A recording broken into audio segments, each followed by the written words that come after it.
Monty Games vagyok, és ez egy PS Vita unboxing lenne. Használtam, vettem, most érkezett meg. Rezeg benne. Izgatott vagyok, vágjuk is föl. Amúgy ezt a bicskát én csináltam. Hallod, aki ezt becsomagolt, az elég kreatív volt.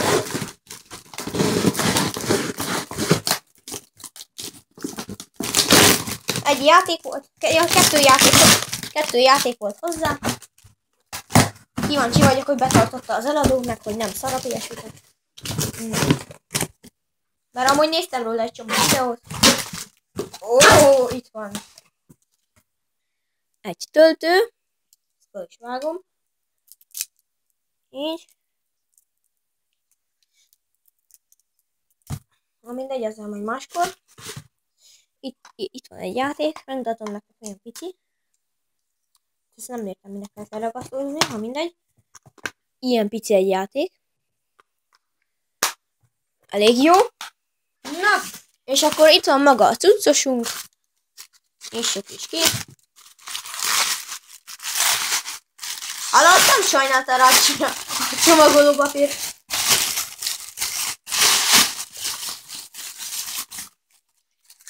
És az utolsó réteg, szerintem legalábbis.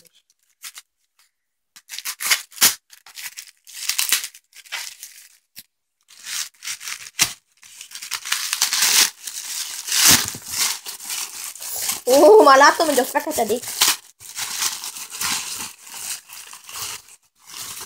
Ó, és itt van.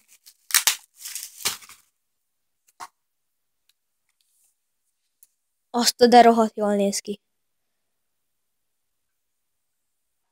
Itt van a hátulján a tapipad, egy töltő, fülhallgató, és ezen 2 analóg karva. Itt az egyik, itt a másik. Kapcsoljuk is be. Ó, PlayStation ilyen megjelenik. Most be is tesszük majd a játékot.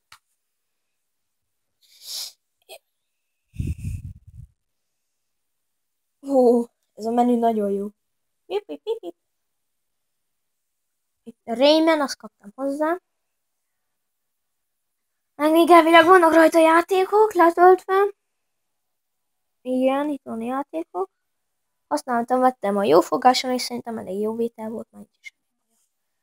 Minecraft, FIFA 13, ugye, az van hozzá. Unity 13. És hogyha szeretnétek belőle gameplayt, vagy ilyesmit, akkor azt írjátok meg kommentbe. Sziasztok!